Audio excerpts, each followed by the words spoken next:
Okay, so I was going to make a PowerPoint, but I figured it's actually easier just showing you all the information in going over the protein synthesis animation that I wanted you to do.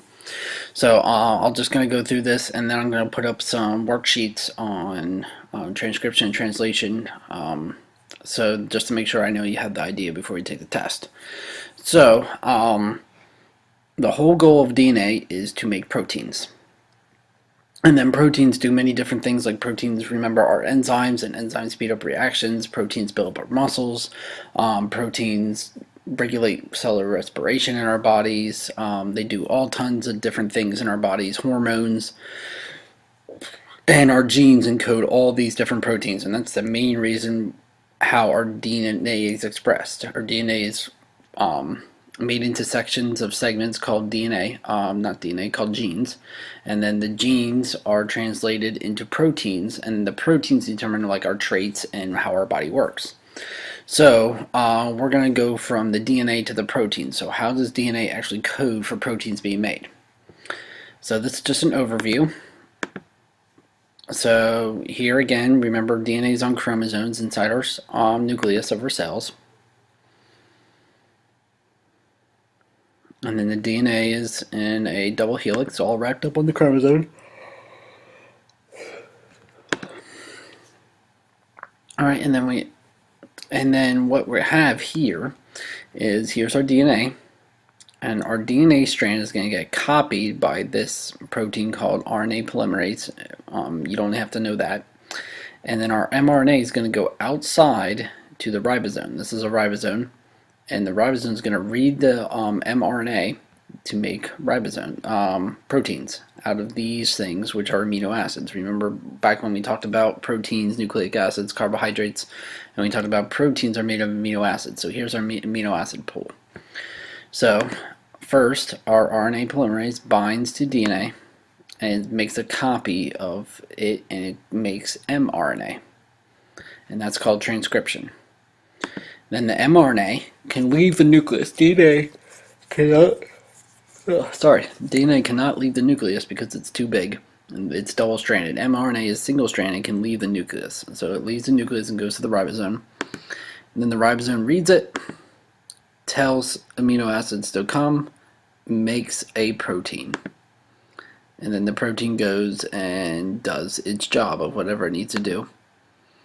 Which in this case, it's going to the chloroplast here to do some kind of job. So now we're going to look at each step a little bit more in depth. So the first step is taking DNA and making mRNA. Okay, so this process takes place in the nucleus, and here's our DNA. And you don't have to worry about those different things. And we don't have to worry about the promoter. It just turns the DNA on and off. But here, this is what happens. The RNA here unzips the DNA. So it's actually unzipping the DNA.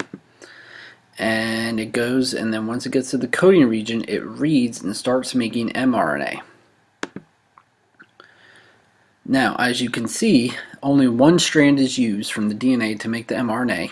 And mRNA is made, and mRNA, some differences you'll notice between mRNA and DNA is that mRNA is single-stranded.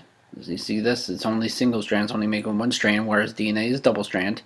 And the mRNA has U's here that bind with A's. It has no T's. Alright, mRNA doesn't have any T's. Has U's instead. So, our DNA gets unraveled, makes the mRNA, and then it binds back together. And then eventually it stops, and our mRNA is made, and it goes outside the nucleus to the ribosome.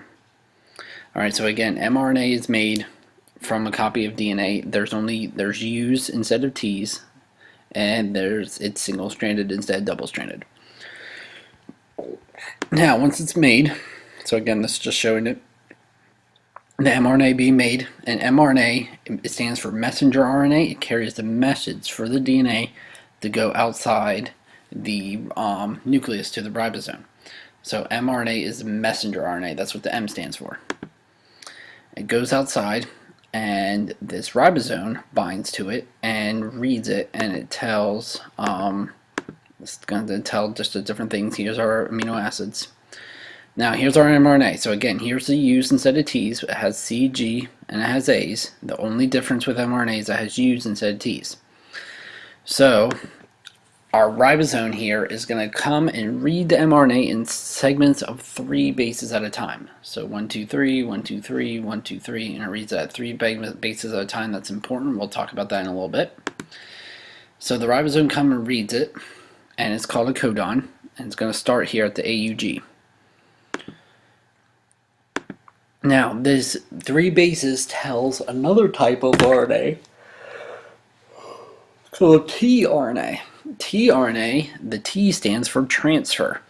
The tRNA has this little anticodon on here that matches the codon on the mRNA. So A matches with U, U matches with A, G matches with C.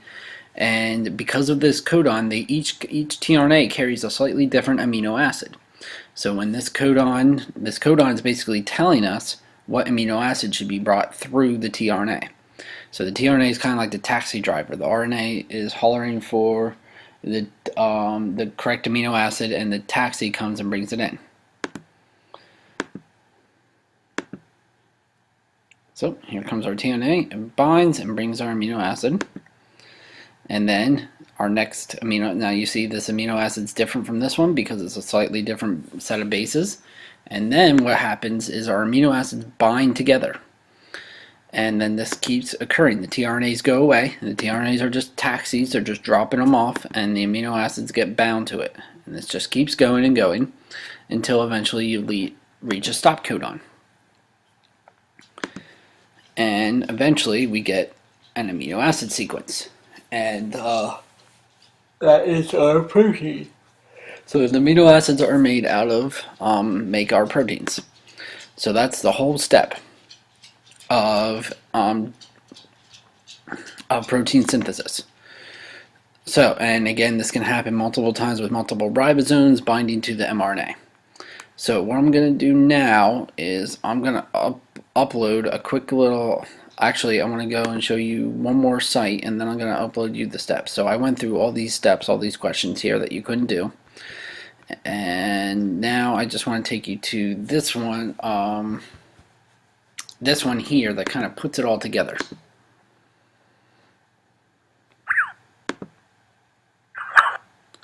Alright, let me move my screen here. Alright, so right here is the DNA strand. So the DNA has to make RNA first. So our DNA already separated. This was the one strand, this is the second DNA strand. And now we just have to make the mRNA. So A pairs with U.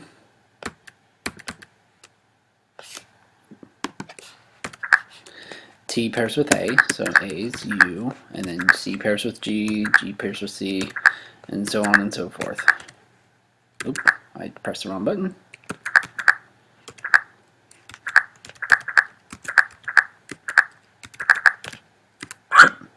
There you go. So now we made our mRNA.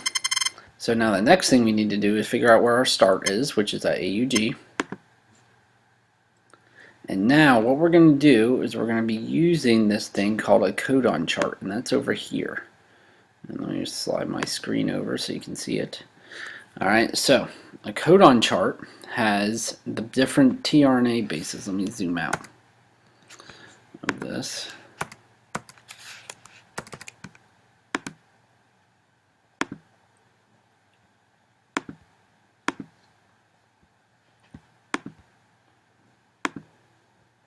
Alright, there we go.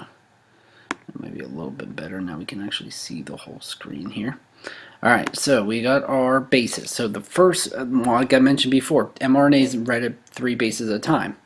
So here we look first to the left. This is our first base. This is our second base. Then this is our third base. So our first sequence of bases over here is AUG. So now coming over here to this chart, we have A, U, and then we look over here, G, which brings us all here. So again, AUG, and it actually says it right next to it, so that makes it real easy. But A, see where these two intersect, U, see where these two intersect, G. So I'm going to click this, and I'm going to drag it over, and it's going to be good. So now our next segment is CUA. So again, I'm using the mRNA code. CUA is leucine. So I'm going to click that and pull that over. Alright, and then we got GAC, which is down here. The ASP, GAC. And then GUG, which is right down here. And then UUC, which is right here. And then finally UAG, which is a stop codon. Alright, so there we go. So the mRNA bases showed that that was made from DNA, and then the mRNA was read, and we skipped the whole tRNA part. But scientists have come up with a way that if we have mRNA, they know they can use this code, this chart that they've discovered, that they found and developed. They can use this chart to just skip the tRNA part and go right from the mRNA to the amino acids and make the protein. So this would be our protein. Alright, so what I'm going to do is I'm going to put up on the Google Drive, I'm going to put up a kind of note sheet summarizing everything, and then I'm also going to talk about a little bit about mutations, and then I'm going to add some other activities just to get you some practice. Alright, so you'll see all this stuff on your Google Drive once you watch the video. And that is it. So I just need to find my stop button, and I'm done.